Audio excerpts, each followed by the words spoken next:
Sahabat masa kini, pandemi COVID-19 tidak hanya merusak perekonomian masyarakat, tetapi juga mengganggu aktivitas belajar mengajar. Hingga kini, pemerintah belum bisa memastikan kapan proses belajar mengajar secara tatap muka bisa kembali digelar.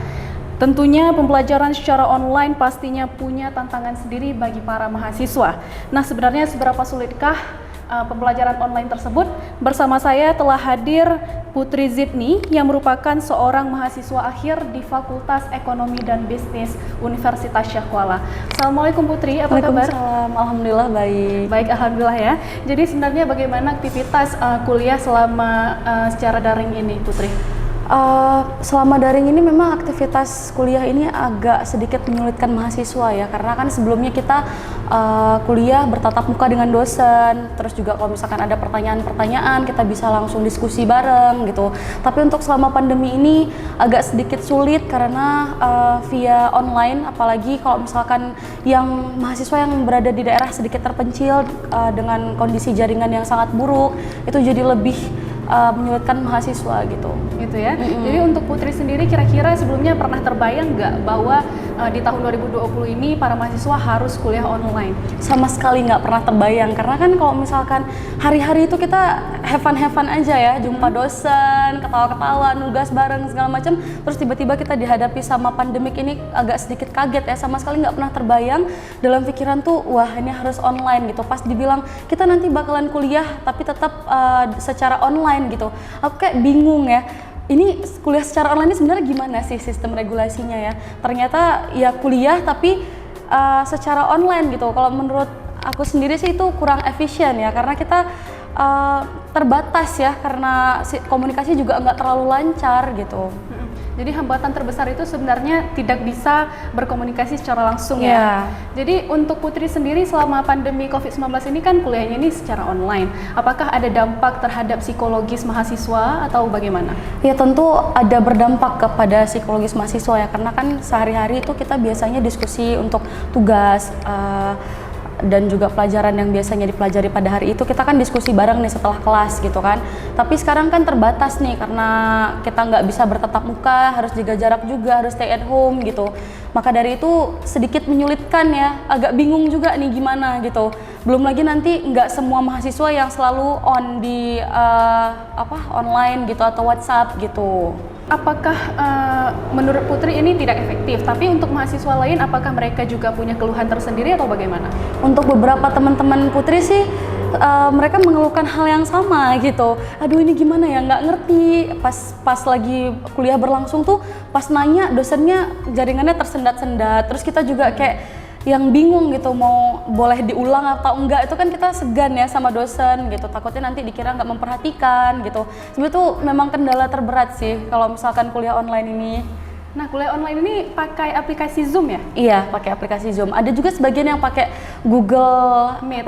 Google Meet. Ya, Google Meet. Oke, berarti setiap universitas atau setiap fakultas itu punya regulasi yang berbeda-beda punya regulasi ya? yang berbeda-beda. Nah, untuk Putri sendiri ini adalah mahasiswa akhir kan ya? Iya, mahasiswa Jadi akhir. pasti membutuhkan banyak referensi, banyak buku untuk melakukan penyelesaian skripsi. Nah, untuk perpustakaan sendiri di Unsyah bagaimana? Apakah masih dibuka atau sudah ditutup? Perpustakaan di Unsyah tetap dibuka, cuman memang dibatasi dan harus menuruti protokol kesehatan gitu. Jumlah pengunjungnya juga dibatasi, jadi kita masuk ke situ nggak bisa sembarangan kayak biasanya. Harus dicek suhu, harus pakai hand sanitizer, harus pakai masker, jaga jarak sama yang lain gitu.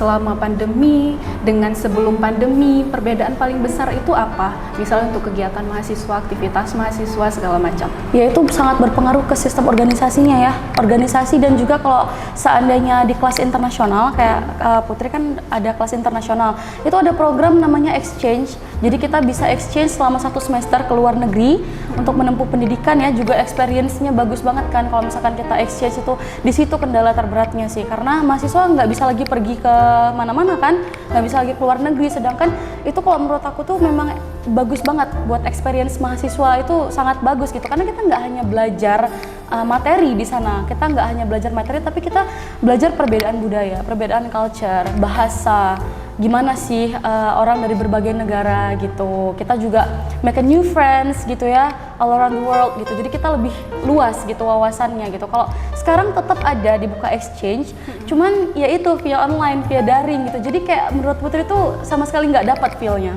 Nggak efektif gitu. ya? Iya, sangat nggak efektif. Berarti Putri sendiri pernah ikut exchange sebelumnya? Pernah di semester 3. Di semester 3 Putri ikut exchange ke Taiwan. Jadi sekolah di sana selama 6 bulan.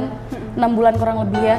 Menempuh pendidikan di sana itu memang pengalaman yang sangat luar biasa sih. Jadi bagi mahasiswa yang memang dapat kesempatan untuk exchange, lebih disarankan gitu untuk exchange gitu, karena kita nggak hanya dapat ilmu di pendidikannya aja gitu, kita dapat di berbagai bidang-bidang yang lain juga gitu, kayak aku sebutin tadi kan, culture, bahasa gitu. Nah, untuk exchange itu sendiri biasanya bagaimana tuh prosedur nilainya atau segala macamnya itu bagaimana? Iya itu jadi kan ada beberapa mata kuliah yang nggak bisa kita ambil di sana gitu, maka dari itu kita kayak exchange ini kayak untung-untungan gitu. Kalau misalkan kayak beberapa mahasiswa mereka yang udah tahu nih mata kuliah apa aja yang nggak bisa diambil, mereka ambil SP atau semester pendek ya, kita tahunya dengan semester pendek. Mereka ambil semester pendek, jadi di sana mereka nggak banyak beban gitu. Waktu Putri dulu, Putri nggak tahu nih ada bisa SP atau segala macam. Jadi ada 2 mata kuliah yang Putri nggak bisa ambil di sana. Jadi seharusnya itu Putri ambil 7 mata kuliah, tapi hanya bisa ambil 5 mata kuliah gitu. Jadi pas pulang dari Asia University di Taiwan, harus ngulang lagi mata kuliah itu sama adik-adik letting. Oke, berarti selain ada benefit, ada juga konsekuensi ya? Iya, ada konsekuensinya, udah pasti itu. Dan tapi itu memang sangat bermanfaat bagi kita para mahasiswa ya? Iya, benar. Oke, dan selama pandemi ini sistem exchange-nya itu secara online, dan bagaimana mereka menyeleksi para mahasiswa ini kira-kira Putri? Tetap dengan cara yang sama ya, mereka ada tes, yang pertama itu ada writing, terus interview gitu. Jadi sama dikelompokkan nanti pada jadwal yang berbeda, nggak langsung sekaligus gitu ditentukan. Tetapi proses seleksi itu via online juga? Enggak via online, datang ke kampus, tetap diinterview sama dosennya, tapi yaitu menuruti protokol kesehatan kayak pakai masker, pakai face shield gitu. Mungkin ada beberapa fakultas yang harus ada surat rapid test. Oke, berarti memang regulasinya yang bertambah ya? Regulasinya yang bertambah sih. Oke, nah selama pandemi COVID-19 ini kan para mahasiswa harus melakukan kuliah secara daring. Nah, adakah bantuan-bantuan dari pemerintah terkait kuota? Karena pasti kita harus spend banyak kuota kan? Benar banget, Syaima, benar. Nah, jadi bagaimana tuh bantuan-bantuan dari pemerintah? Untuk di awal pandemi COVID-19 itu pemerintah belum ada bantuan secara kuota dan lain-lain ya. Tapi kalau untuk sekarang Kemendikbud udah ngasih kuota gratis untuk setiap pelajar 50 giga per orang. Oke, itu gitu. untuk Unsia saja? Enggak, di seluruh Indonesia Kemendikbud kasih untuk para pelajar ya, untuk memudahkan. Iya, benar. Oke, bagus sekali ya bantuan-bantuan seperti Iya, itu sangat membantu ya, karena kan nggak setiap mahasiswa itu punya rezeki yang berlebih untuk di-spend ke kuota itu kan. Jadi itu sangat membantu, karena kalau misalkan yang pakai kuota Telkomsel aja udah berapa ya, 1 GB ya kan. Apalagi kalau misalkan kita via daring online itu nggak membutuhkan kuota yang sedikit untuk ini ya, apalagi setiap video hari. call. Iya, apalagi setiap hari, dan itu berkali-kali ya kan. Jadi itu sangat membantu sih, alhamdulillah. Nah, selain kuota ini sendiri, bantuan apa lagi yang diberikan pemerintah kira-kira? Untuk SPP-nya bagaimana? Kalau untuk SPP ada beberapa yang kayak di Unsia ada pengurangan SPP, tapi itu ada syarat-syarat tertentu juga sih. Kayak mereka ngasih beberapa syarat, kalau misalkan kita lulus persyaratan itu mereka akan cut SPP kita setengah gitu. Ada yang gratis bahkan. Ada yang gratis. Jadi digolongkan tergantung dengan profesi orang tua juga gitu. Berarti intinya pemerintah sangat mensupport ya? Iya, sangat mensupport sih. Alhamdulillah sangat mensupport. Jadi tapi kita nggak perlu khawatir lagi kan. Belum ada info kapan akan digelar kuliah secara tatap muka lagi? Belum, sama sekali belum. Bahkan kemarin dengar-dengar Bapak Nadiem Makarim ingin memperpanjang masa via online ini, kalau bisa selamanya via online. Waduh, katanya begitu. Itu kan makin bikin stres ya, karena sama sekali nggak efektif. Bahkan ibu-ibu aja yang anak SD aja pada mengeluh gitu, tugas sama-sama banyak tugas gitu ya. Ada sebagian anak SD yang stres gara-gara banyaknya tugas yang diberikan sama guru gitu, karena guru nggak bisa ngasih apa-apa lain selain tugas kan. Kalau misalkan di sekolah mereka dikasih exercise gitu, tugas untuk dikerjakan di tempat gitu ya. Kalau untuk via daring kan agak sedikit susah ya, karena guru nggak bisa memantau secara langsung nih si muridnya ngapain, apa yang dia kerjakan gitu, apa kendala si murid pada saat itu ya kan. Jadi ya udah, hal yang paling bisa dilakukan paling tugas. Kalau untuk mahasiswa presentasi bikin Oke, jurnal. Untuk presentasi itu sendiri, kalau via online bagaimana caranya? Nah, kita kalau di Zoom itu ada sharing screen. Nah, jadi kita bikin PowerPoint, kita bisa sharing screen di situ, kita jelasin secara online. Tapi Jadi kita apakah yang itu kontrol. efektif untuk menyampaikan poin-poin yang ingin kita sampaikan itu apakah Kembali efektif? lagi, jadi kan ada beberapa mahasiswa yang ya tergantung jaringan mereka ya. Ada yang lagi kita jelasin lancar, dia bisa nangkap gitu. Ada yang kendala sama jaringan, nanti kita ngadet-ngadet, jet-jet nanti permisi, mohon maaf, boleh diulang nggak bagian yang ini, kan itu sedikit agak ke-trigger juga ya. Gimana nih gitu, cuman ya gimana kita harus terbiasa ya karena pandemik ini, gimana dong.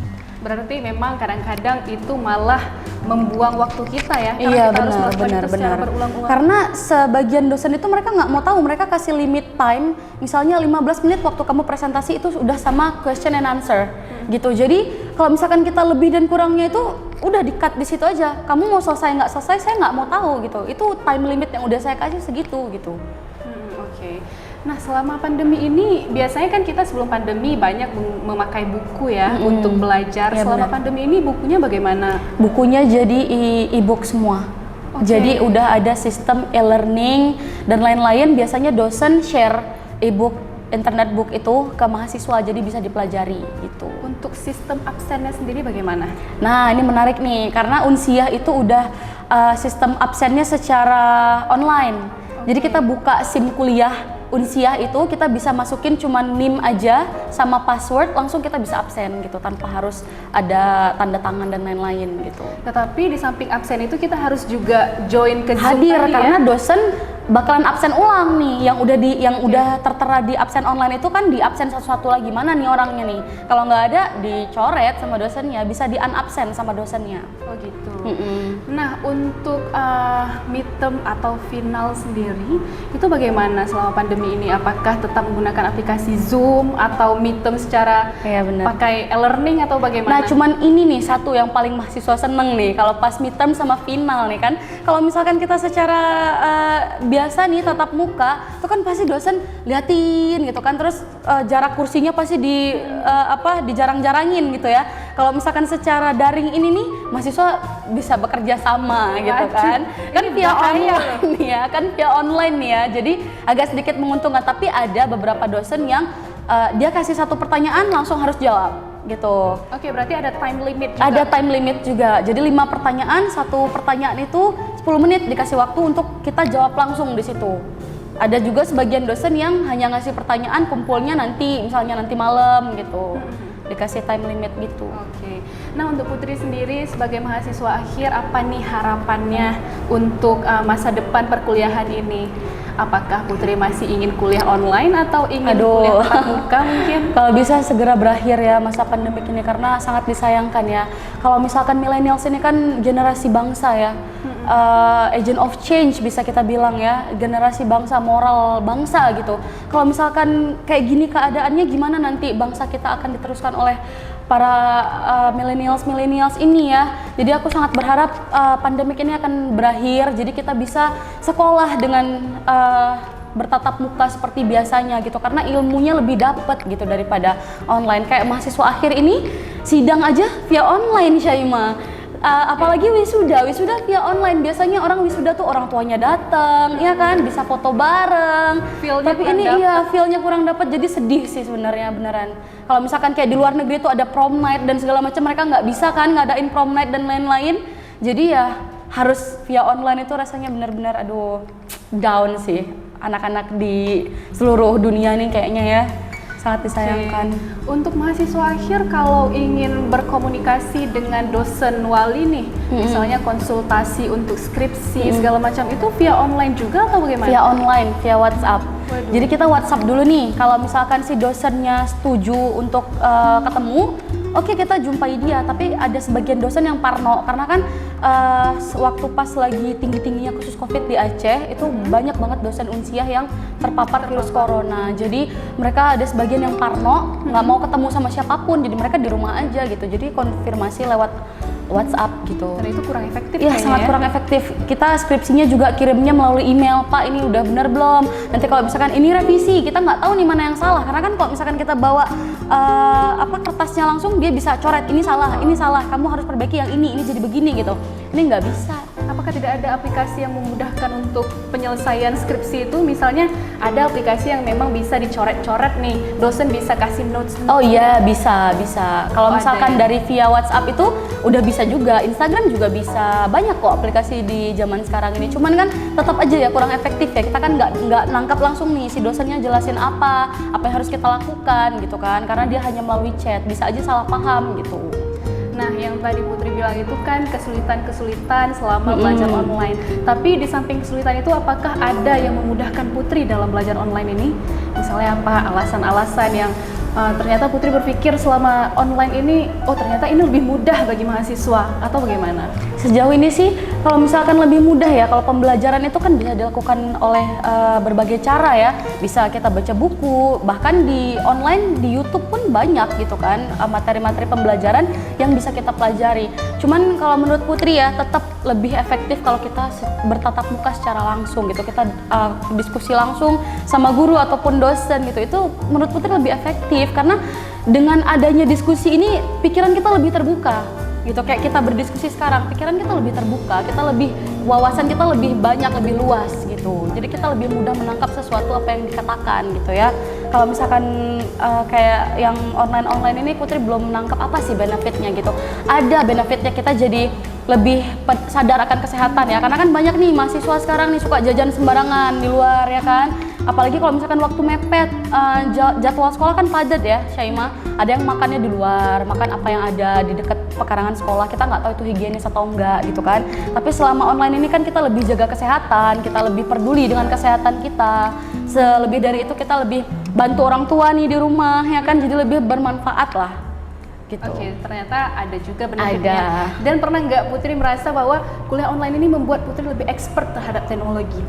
Iya, benar. Karena kita nggak bisa ngelakuin hal lain ya selain kita pantengin terus sosial media 24 jam ya. Jadi ya itu, kita jadi lebih tahu nih di aplikasi ini kita bisa begini, aplikasi ini kita bisa gini. Kita baru tahu nih kalau misalkan kita sekolah nih kan hanya bertatap muka sama dosen, pulang kita udah capek nih, nggak mau pegang-pegang HP lagi apa segala macam gitu kan. Kalau sekarang semuanya udah via online, via sosial media gitu, jadi kita bisa lebih explore sosial media.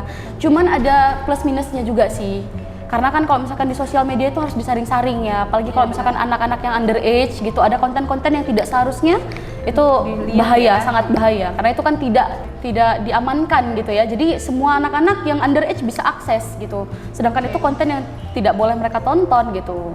Itu sangat bahaya. Untuk kegiatan atau aktivitas mahasiswa sendiri, biasanya kan kalau sebelum pandemi mahasiswa banyak menggelar acara dan segala macam ya. Kalau selama pandemi ini kegiatan mereka itu seperti apa? Apakah pandemi ini menghalangi mereka untuk membuat mereka lebih kreatif atau bagaimana? Atau sebenarnya ada cara yang baru nih bagi mahasiswa untuk menggelar sebuah acara? Iya, mahasiswa Unsia alhamdulillah sangat kreatif sekali ya. Jadi sebelum ini ada perlombaan namanya itu jadi kita kayak lomba ngasih ide bisnis gitu. Jadi kita kayak per grup, lombanya itu per grup. Jadi satu grup ini mempresentasikan ide bisnis yang mereka keluarkan gitu. Jadi itu sangat bagus ya buat wawasan gitu. Itu bisa jadi ide juga buat masyarakat luas gitu kan, untuk membuka ide-ide baru. Karena kalau misalkan sekarang ini UMKM selama pandemik ini kan sangat dirugikan ya, karena kan kita harus stay at home, kita harus jaga jarak dan lain-lain gitu. Jadi sangat rugi buat mereka gitu. Cara alternatif lainnya mereka ya buka online gitu kan, jualan secara online gitu. Jadi dengan adanya perlombaan ide-ide bisnis ini jadi membuka wawasan masyarakat luas gitu. Oh, bisa nih jadiin ide nih gitu, menambah rezeki juga buat orang lain gitu kan. Untuk membuka bisnis-bisnis baru Ya, ya. benar-benar. Untuk Putri sendiri selama pandemi ini apakah ada kegiatan lain selain kuliah secara online atau bagaimana? Jadi alhamdulillah kemarin join nih sama saudara bikin ya warung kopi kecil-kecilan lah gitu. Jualan dimsum, makanan-makanan kekinian kayak burger, roti bakar gitu. Selain kita beraktivitas selama pandemik ini kuliah gitu kan, kita cari yang lain lah yang bisa kita kerjain gitu kan. Ada untungnya juga buat kita, ada untungnya juga buat orang lain kan, membuka lapangan pekerjaan juga ya. Kita sewa orang untuk jaga di stand itu gitu kan. Karena kalau kuliah-kuliah doang, apalagi online, nggak bermanfaat juga ya kan, pelajaran nggak masuk gitu kan. Jadi mendingan kita cari sampingan gitu ya. Ada pemasukan juga buat kita gitu. Males-malesan di rumah. Iya, daripada males-malesan di rumah, benar-benar. Apalagi kan kalau milenials zaman sekarang ini harus kreatif gitu, karena sangat bisa menguntungkan loh via online ini.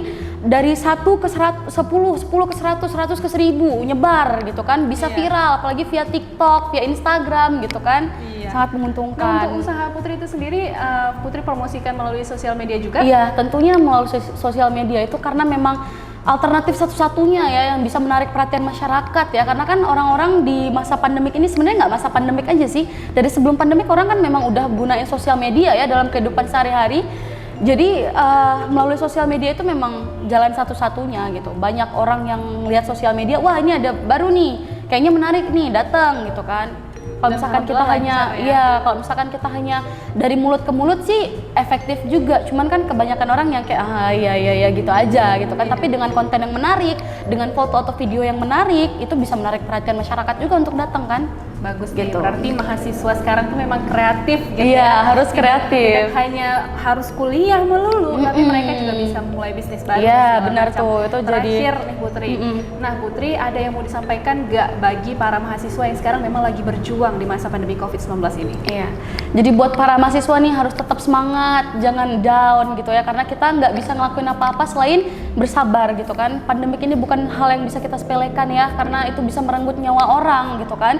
Jadi kalian harus tetap semangat, lebih dari kalian belajar, kalian cari ide-ide lain yang bisa menguntungkan buat kalian, nggak juga buat kalian, buat orang-orang di sekitar kalian, buat orang-orang yang peduli sama kalian gitu. Oke, Gitu aja. terima kasih Putri. Nah, pertanyaan tadi merupakan closing statement dari Putri untuk tema kita hari ini, yaitu gampang-gampang susah kuliah online. Dan dari pembicaraan kita tadi, kita mengetahui bahwa para mahasiswa itu ternyata selama pandemi COVID-19 ini masih bisa efektif dengan mencari segala kegiatan-kegiatan yang memang baru untuk mereka, misalnya bisnis dan segala macam.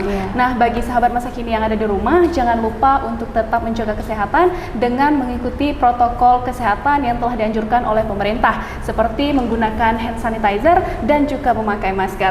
Saya Syaimatika yang menjadi moderator atau host pada hari ini mengundurkan diri. Wassalamualaikum warahmatullahi wabarakatuh.